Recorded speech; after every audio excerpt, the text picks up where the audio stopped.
Pessoal, olá! Muito bom estar com vocês aqui novamente, né? Hoje vou tratar com vocês sobre a questão relacionada ao juizado especial. O tema GCRIM é um tema que cai bastante, ou dentro de peça, ou como questão discursiva. Vira e mexe é questionado alguma situação relacionada a crimes de menor potencial ofensivo ou contravenções penais. Então, vale a pena a gente visualizar aqui hoje essa disposição do artigo da Lei 9.099 de 95 para poder sedimentar as informações relacionadas aos procedimentos. Nós já vimos sobre os procedimentos ordinário, sumário e tribunal do júri. E aqui com vocês hoje eu vou tratar sobre o esquema do juizado especial criminal, que é um sistema mais específico, tá? Então, pessoal, a primeira coisa, de acordo com a 9.099, mais especificamente lá no artigo 61, consideram-se como sendo infrações de menor potencial ofensivo no âmbito estadual todas as contravenções penais, tudo aquilo que está na LCP, a Lei de Contravenções Penais, e os crimes cuja pena máxima não exceda 2 anos. Então, aqui, com ou sem previsão de multa, tá? Acumulado como multa ou não. Então, tudo que estiver dentro da LCP, como contravenção, ou crimes até 2 anos de pena, com ou sem multa, ou seja, podem estar dentro do Código Penal, estão sujeitos ao rito sumaríssimo da Lei 9.099 de 95, tá? Beleza, agora é importante vocês entenderem situações relacionadas a isso.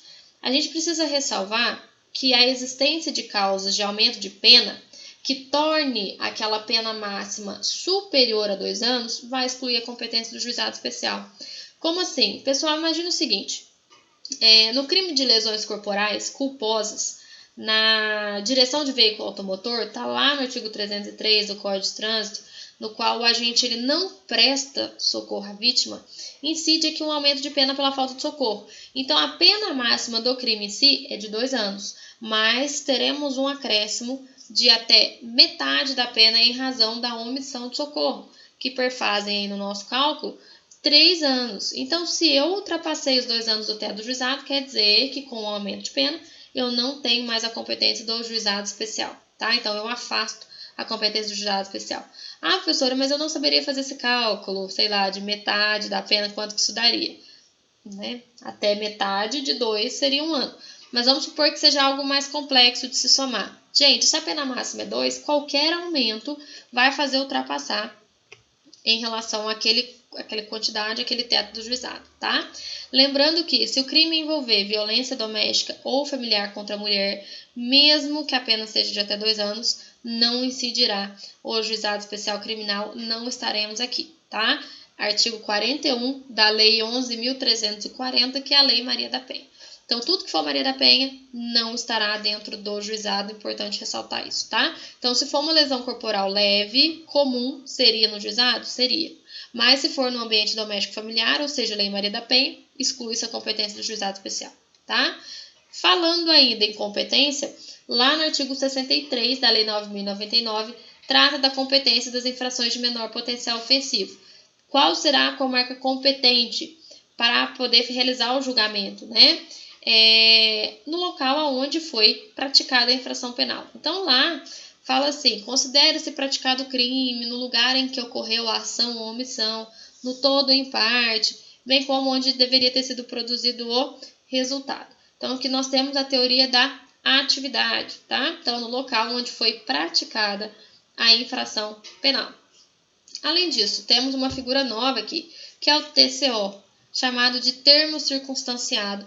Ele vem lá no artigo 69 da Lei 9.099 e tem uma finalidade de dar uma maior celeridade no procedimento investigatório. Então, dispensa-se no juizado especial ou inquérito policial. Então, nas infrações de menor potencial ofensivo, a gente não vai falar em inquérito policial, em IP. Nós vamos falar em TCO, termo circunstanciado.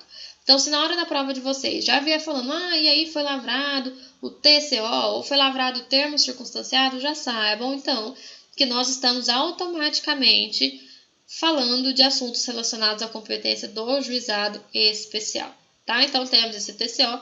O TCO, gente, nada mais é do que um inquérito policial simplificado, tá? É um inquérito policial com menos formalidades, tá? A finalidade é a mesma. A finalidade é investigatória, mas ela é realizada de uma forma menos formal e sem a necessidade de uma colheita minuciosa de provas. Beleza.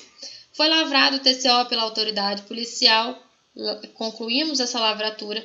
A autoridade policial, é o que fala a Lei 9.099, tá? A autoridade policial tem que encaminhar essa pessoa para o juizado especial.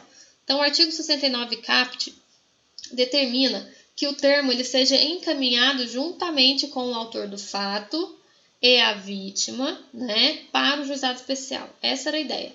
A ideia era dar celeridade. Lavrou o TCO, remete direto para o juizado especial. Mas, gente, nós não estamos na Suíça, né? Então, nem sempre é possível realizar isso, essa coisa automática, né? Então, quando o encaminhamento imediato não puder ocorrer, a própria Secretaria do Juizado, já tendo TCO, já tendo termo circunstanciado, vai providenciar a notificação para a audiência agendada. É uma audiência chamada de audiência preliminar, que daqui a pouco a gente trata um pouquinho sobre isso, tá? Agora, o artigo 69 lá, parágrafo único da Lei 9.099, né, por sua vez, estabelece que sempre que o autor da infração ele for encaminhado de imediato ao juizado especial ou então assumir o compromisso de comparecer na audiência preliminar designada, não vai poder ser lavrado o auto de prisão em flagrante ou exigido a fiança. Isso aqui é importante você saber, porque pode vir na prova falando que o fulano foi preso em flagrante, mas era crime de menor potencial ofensivo e ele assumiu o compromisso de comparecer na audiência preliminar. Então, se isso aconteceu, o auto de prisão, o APF, ele não poderia ter sido realizado, o auto de prisão em flagrante. Então, a peça cabível aqui seria relaxamento de prisão em flagrante, porque aquele flagrante está ilegal, tá? Ele tem que ser solto, ok? Beleza. E o que raios é essa audiência preliminar? Gente, essa audiência preliminar ela é realizada, como via de regra, de acordo com a Lei 9.099, que achava que a gente morava na Suíça, no mesmo dia em que foi cometida a infração, né, do crime de menor potencial ofensivo. Só que como a gente sabe que isso não é possível, o que era para ser a exceção, que era a designação de audiência preliminar, de data, passou a ser a regra. Então, designa data para o juiz receber aquele TCO, receber o termo e dar andamento dentro do juizado especial. Então, lá no artigo 72 da 9.099, fala as pessoas que devem estar presentes na audiência. Então, quem que devem estar presentes ali? Juiz, o conciliador, que é o que vai realizar a conciliação daquele dia, tá? O representante do Ministério Público ou o representante do parquê, né? Pode vir das duas formas.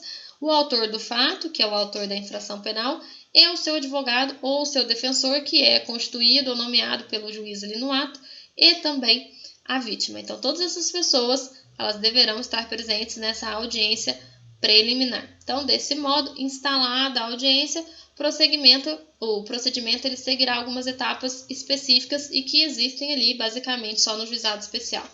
Então, de forma inicial, gente, o conciliador, ali, orientado pelo juiz, ele vai esclarecer sobre a possibilidade de um acordo, que a lei chama isso de composição dos danos civis. O que é a composição dos danos civis? Vamos lá, um exemplo. O João, ele danificou o meu veículo, crime de dano. Crime de dano, de acordo com a pena, eu estou dentro do juizado especial, dano simples, tá? Chegou lá nessa audiência preliminar, qual que era a ideia do legislador? Gente, e se o João pagar o prejuízo? A Priscila fica satisfeita? Se ele paga o prejuízo do dano material e mais dá um valor de dano moral ali, a gente já consegue resolver 2 em 1. A gente consegue resolver o problema penal do crime de dano e a gente consegue resolver o problema que pode vir a surgir na esfera civil, que é pleiteando uma eventual indenização. Então, a gente junta 2 em 1 só, porque aí se resolve aqui, depois não pode cobrar lá na esfera civil. Isso é a composição de danos civis. Então, o conciliador ele tem essa possibilidade de dar uma tentativa dessa conciliação que está sendo conduzida ali pelo próprio conciliador, né, sob orientação do juiz, efetivada essa composição civil. Priscila aceitou, por exemplo, essa proposta, vai ser homologada pelo juiz, evidentemente, pelo juiz togado, vai ser reduzida a termo e vai valer como título executivo judicial. Então, se eventualmente o fulano não cumpriu com a data vencida para o pagamento daquele dano, eu vou poder executar aquele título no juizado especial cível, já então pedindo a penhora dos bens, não preciso passar pela etapa da fase de conhecimento, comprovar que o dano existiu, porque aquilo lá já é um título executivo judicial. Além dessa possibilidade de composição de danos civis que pode acontecer nessa audiência preliminar, pode acontecer também a proposta de transação penal, que é uma coisa diferente, tá? Então, vamos supor que não foi realizado, não foi possível essa composição de danos civis por N fatores, tá? Restou infrutífero. Vai passar a possibilidade para que o Ministério Público oferte uma proposta chamada de transação penal. Então, o artigo 76, parágrafo 2º da Lei 9.099, fala que é possível a transação penal se ficar comprovado em algumas situações, ou seja, eu tenho que obedecer requisitos. Por exemplo, ter sido o autor da infração, aliás, não ter sido o autor da infração condenado pela prática de crime, a pena privativa de liberdade por uma sentença definitiva, não ter sido o agente beneficiado anteriormente, no prazo de 5 anos, pela aplicação de pena restritiva ou multa, caso os antecedentes indicarem a conduta inicial, a conduta social, a personalidade do agente, os motivos das circunstâncias, né, e que essa medida seja de fato a melhor a ser adotada naquele caso. Então, se o autor da infração ele opta por aceitar essa proposta que é feita pelo Ministério Público em audiência, ela vai ser submetida à homologação do juiz. Para vocês entenderem, essa transação penal, gente, nada mais é do que um determinado pagamento realizado para uma instituição de caridade. Quando a gente fala de composição de danos civis e transação penal, quer dizer que ainda não existe processo, porque ainda não foi sequer oferecida a denúncia, quiçá recebida. Então, ainda não existe. O que estamos tentando fazer aqui é o quê? Arquivar esse processo antes da existência de um processo. Então, mediante duas situações diferentes, a composição de danos civis, não foi possível. Então, agora é o Estado, é o Ministério Público oferecendo este benefício ao autor do fato, tá? Então, se o autor do fato aceita, falar não, eu vou realizar esse pagamento, homologado o acordo, o juiz vai aplicar a transação. Tá? Este acordo, gente, não retira a primariedade do acusado, então ele não vai ser considerado reincidente, não vai ser considerado tendo maus antecedentes, tá? Porque não é uma condenação, sequer existe processo ainda, é uma opção, é um benefício para o autor do fato, não é um malefício, é um benefício, tá? E a existência de uma transação penal de acordo com a lei, ela é registrada? Ela é, mas para quê? Apenas para evitar que essa mesma pessoa tenha esse mesmo benefício dentro do prazo de 5 anos, porque essa proposta pode acontecer uma vez a cada 5 anos e não de forma reiterada e sucessiva, por isso que é um benefício, tá? A parte contrária, a vítima, tem que concordar com essa transação? Não. Ela pode espernear, chorar, não interessa. É um benefício do autor do fato. Se ele aceita, o Ministério Público propôs, acabou. Homologa-se, ele realiza o pagamento e pronto. Agora, se o autor da infração não realiza esse pagamento, o Ministério Público ele vai fazer o quê? Oferecer a denúncia porque ele não cumpriu o acordo que ele tinha com o Estado. Tá.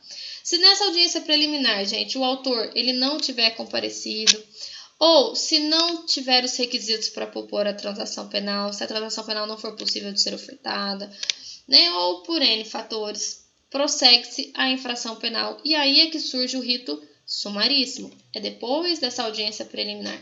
Esse rito está lá entre os artigos 77 e 81 da Lei 9.099 e só vai acontecer se não tiver sido realizada a transação penal na audiência preliminar, pela ausência do autor da infração, pela ausência dos requisitos para a proposta de transação penal ou porque o autor do fato não aceitou a proposta de transação penal, porque é um benefício, ele pode recusar se ele quiser e aceitar se ele quiser. Então, nessas hipóteses, o Ministério Público ele vai oferecer de forma imediata uma denúncia oral, exceto se precisar de novas diligências, que são imprescindíveis para aquele caso. Se a ação penal ela for privada, é ofertada a queixa-crime de forma oral, ou se a vítima preferir, de forma escrita, dentro do prazo decadencial, até mesmo porque a queixa-crime precisa de ter advogado constituído, né? Precisa de ter um advogado com procuração com poderes especiais. E aí, a gente começa a pensar que vai nascer, então, uma nova audiência, que é a audiência de instrução e julgamento. Nessa audiência de instrução e julgamento, quem preside é o juiz, ele vai tentar novamente a composição de danos civis. Não sendo possível, ele vai tentar de novo a proposta de transação penal junto ao Ministério Público. E aí, se não tiver dado certo, o juiz vai dar a palavra para o defensor do autor do fato, para que ele possa realizar a sustentação e responder àquela denúncia que foi oferecida pelo Ministério Público depois da rejeição da proposta de transação penal. Então, entendam, aqui no rito sumaríssimo é diferente. A resposta à acusação ela vai acontecer em audiência, como regra, e antes do recebimento da denúncia pelo juiz, da denúncia ou queixa, o que não acontece nos outros ritos, no ordinário, no sumário, no tribunal de júri. Porque lá a gente responde a acusação quando? Depois que o juiz recebe a denúncia. Então, o que acontece lá? Ofereceu denúncia, recebe denúncia e depois responde a acusação. Até não faz muito sentido, né? Mas é assim, 10 dias depois do recebimento da denúncia, né? Da ciência. Agora, no juizado é diferente. No juizado acontece o oferecimento, a audiência, instrução, julgamento, de novo proposta de composição, de novo proposta de transação penal. Não foi possível? Aí que o Ministério Público vai oferecer a denúncia.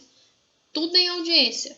Na sequência, o defensor do réu faz a resposta à acusação. E é só depois que o juiz vai decidir se ele vai receber ou não aquela denúncia. Então, é diferente, tá? É diferente do que acontece nos outros ritos. Então, isso é uma pegadinha que pode vir a cair na prova de vocês, porque esse rito aqui, ele muda esse cenário que vocês tinham em mente. Então, só depois dessa sustentação oral do advogado, que é a resposta à acusação, é que o juiz vai decidir receber ou rejeitar aquela denúncia ou aquela queixa. Sendo rejeitada a denúncia ou a queixa, vai ser cabível qual recurso? Da rejeição da denúncia ou queixa, cabe qual recurso? Cuidado, porque aqui a Lei 9.099 fala que é o recurso de apelação, cujo prazo é de 10 dias. Então, no Código de Processo Penal, fala que é cabível o recurso em sentido estrito, o rese, no prazo de interposição de 5 dias, mais 2 para razoar. Mas no juizado é diferente. No juizado, da rejeição da denúncia ou queixa, ou do não recebimento da denúncia ou queixa, o que vai caber é a apelação, prazo de 10 dias, isso está lá no artigo 82 da Lei 9.099. Então, também uma grande pegadinha. Recebida a denúncia, o juiz falou, não, eu recebo a denúncia, não, eu recebo a queixa, o juiz vai fazer uma outra proposta, que é a proposta de suspensão condicional do processo. A suspensão condicional do processo está lá no artigo 89 da Lei 9.099. E lá no artigo 89 da Lei 9.099 fala que nos crimes em que a pena mínima combinada for igual ou inferior a 1 ano, então pena mínima igual ou inferior a 1 ano, abrangidas ou não por essa lei, então pode ser que esteja fora do rito sumaríssimo, inclusive. Pode ser que seja um delito que esteja lá no rito sumário, ainda assim é aplicável este benefício da Lei 8.099, da Lei 9.099. O Ministério Público, ao ofertar a denúncia, poderá propor a suspensão condicional do processo por 2 a 4 anos. Né? Então, o que serve a suspensão condicional do processo? Suspende-se o processo se o autor do fato ele aceita fazer esse acordo com o Estado por intermédio do Ministério Público pelo período ali de 2 a 4 anos, normalmente até 2 anos. Então, que suspensão que é essa? Quer dizer que durante esse período, que é o que a gente chama de período de prova, o processo está suspenso, ele não está andando, a prescrição também não, a prescrição suspende junto, tá? E ele tem que obedecer algumas condições. Por exemplo, reparar o dano, proibição de frequentar determinados lugares, como locais criminológicos, proibição de ser ausentado da comarca onde reside sem autorização judicial, comparecimento pessoal é obrigatório mensalmente no fórum para justificar suas atividades. Então, são algumas condições que ele tem que fazer por um lapso temporal. Realizadas todas as condições durante o tempo ofertado pelo Ministério Público e porque o autor do fato aceitou, porque é uma proposta, é mais um benefício que ele tem, aí aquele processo será extinto. Agora, caso não haja aceitação também dessa proposta, o juiz vai ouvir, né, as pessoas envolvidas. Ele vai primeiro ouvir a vítima, depois as testemunhas de acusação, depois as testemunhas de defesa e finalmente vai interrogar o autor do fato ou o querelado, a depender se é uma ação penal pública ou uma ação penal privada. É possível pedido de produção de prova? Mas o juiz pode indeferir produção de prova que ele considerar excessiva, que ele considerar impertinente ou protelatória. Na sequência, iniciam-se os debates orais. Então, ali a acusação e defesa realizam os debates orais. E, na sequência, o juiz vai prolatar sua sentença na própria audiência, já saindo intimadas as partes, e a sentença dispensa relatório pelo princípio da informalidade. Recurso cabível da sentença, apelação, segue a regra do artigo 82 da Lei 9.099. Esses debates orais que acontecem na IJ é o que a gente chama de alegações finais, que podem ser via memoriais. O juizado especial ele não traz para nós a disposição dos memoriais escritos e nem da resposta à acusação escrita. Vocês viram que é tudo oralmente em audiência. Na mesma audiência, é uma audiência una, tá? Mas na prática, gente, existe por escrito tanto a resposta à acusação quanto as alegações finais em memoriais. Tá? Eles têm a justificativa, eles justificam ali algum fundamento, fala que o caso é um pouco complexo para o juizado, então eles dão o prazo para responder via memoriais escritos ou a resposta à acusação escrita, tanto faz. Então é por isso que cai na sua prova e pode cair alegações finais em memoriais, ainda que dentro da competência do juizado especial. Tá? É pela nossa prática forense que admite essa possibilidade. Então fiquem atentos a isso, não é porque a lei fala que tem que ser oral que de fato é. Tá? Por isso que isso pode vir como tese, pode vir como peça, determinadas alegações finais em memoriais do juizado especial é possível, tá? E já caiu, inclusive, tá? Pessoal, é isso. Nossa, apertei o negócio sem querer. É isso, espero que tenha dado para ficar claro que é um rito diferente dos demais, né? Acredito que possa cair alguma coisa sobre a Lei 9.099. Então, qualquer dúvida, estou à disposição, tá bom? Beijo e até a próxima.